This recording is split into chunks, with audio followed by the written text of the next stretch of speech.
Are there any? What? Other wizards? There are 5 of us. The greatest of our order is Saruman, the White. Then there are the 2 blue wizards. I've quite forgotten their names. 가운데 땅에 찾아온 이스타리는 총 5명이었습니다. 백색의 사루만, 회색의 간달프, 갈색의 라다가스트, 그리고 청색의 마법사들이었죠. 다른 마법사들과는 다르게 청색의 마법사들은 그 정체도 행적도 불분명합니다. 오늘은 이 청색의 마법사들에 대해서 알아보겠습니다. Saruman's face grew livid, twisted with rage, and a red light was kindled in his eyes. He laughed wildly. Later! He cried, and his voice rose to a scream. Later, yes! When you also have the keys of Baladur itself, I suppose, and the crowns of 7 kings, and the rods of the 5 wizards! 간달프, 사루만, 라다가스트 말고도 2명의 마법사가 더 있다는 사실이 밝혀진 것은 간달프와 사루만의 설전이 처음이었는데 사실 톨킨 교수도 별다른 계획이 없었던 것 같습니다. 반지의 제왕에서 2 마법사에 대한 언급은 이것이 전부였으니까요. 하지만 톨킨 교수가 보낸 편지에서 2 마법사에 대한 정보를 얻을 수 있었습니다. 가운데 땅에서 사우론의 세력이 강해지자 서쪽의 발리노르에서는 발라들의 회의가 열렸습니다. 발라들은 가운데 땅의 민족들이 어둠의 그림자와 맞서 싸우는 것을 돕기 위해 자신들의 시종인 마이아를 보내기로 결정하였습니다. 이 계획에 자원하여 나선 2명의 마이아가 있었는데 바로 알라타르와 쿠르모였습니다. 알라타르는 발라 오로메의 시종이었는데 알라타르는 절친한 동료인 팔란도와 함께 갈 것을 청했고 둘은 다른 이스타리와 함께 제3시대 천년경에 가운데 땅에 도착하였습니다. 가운데 땅에서 가장 먼 지역 구석구석까지 다녀본 발라 오로메의 시종답게 알라타르와 팔란도는 가운데 땅에 도착하자마자 머나먼 동부로 향하였습니다. 이들은 사루만과 함께 떠났는데 사루만은 2460년경에 서부로 돌아왔지만 2 마법사는 돌아오지 않았습니다. 톨킨 교수의 이야기는 대부분 가운데 땅 북서부를 배경으로 하는 만큼 저 멀리 동부로 떠난 알라타르와 팔란도에 대한 이야기는 남은 것이 없고 그들을 기억하는 이도 거의 없었습니다. 알려진 사실이라고는 2 마법사가 바다처럼 푸른 옷을 입었다는 것 뿐이었습니다.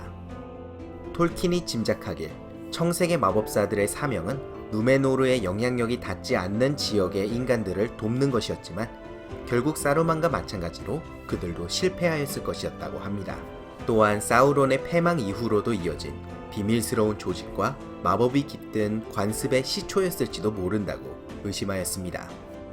이렇게 톨킨 교수는 처음에는 청색의 마법사들이 결국 임무에 실패하고 또 다른 악의 화근이 되었다고 설정을 했지만 말년에는 생각이 바뀌었고 이 설정에 많은 수정을 가했습니다.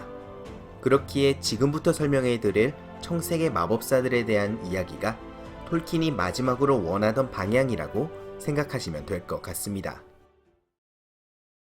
제2시대 1600년경 사우론이 자신의 정체를 드러내고 절대반지를 만들어내었습니다.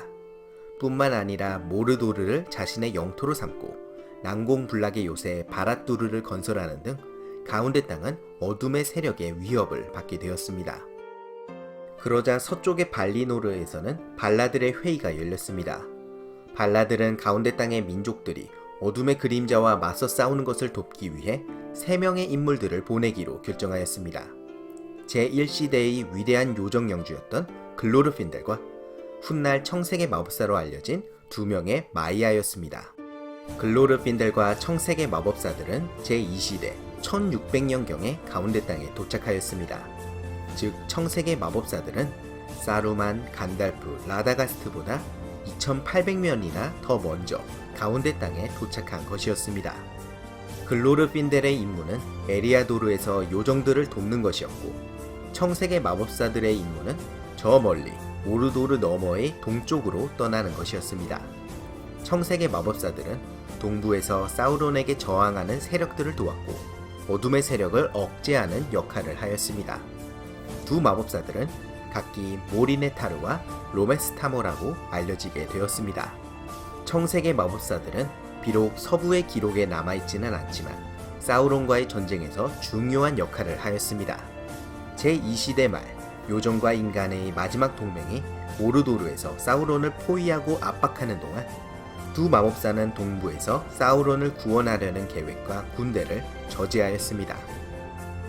전쟁이 끝나고 제3시대가 시작되면서 서부의 인간들과 요정들은 사우론이 소멸하였다고 생각했지만 동부의 그림자가 물러나지 않았음을 알고 있던 청색의 마법사들은 사우론이 살아남았고 동부 어딘가에 물러나서 숨어있음을 눈치챘습니다.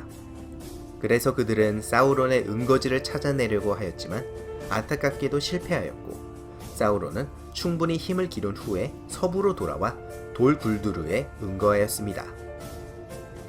제3시대 말에 반지전쟁이 일어나자 청색의 마법사들은 3000년 전과 마찬가지로 동부에서 사우론에 대항하는 저항 세력을 도왔습니다. 때문에 사우론은 동부에서부터 엄청난 대군을 동원하지 못했고 덕분에 서부는 비록 수는 적었지만 힘을 모아서 사우론의 세력에 맞서 싸울 수 있었고 결국 승리할 수 있었습니다. 반지전쟁 후 청색의 마법사들의 행적은 알려져 있지 않습니다.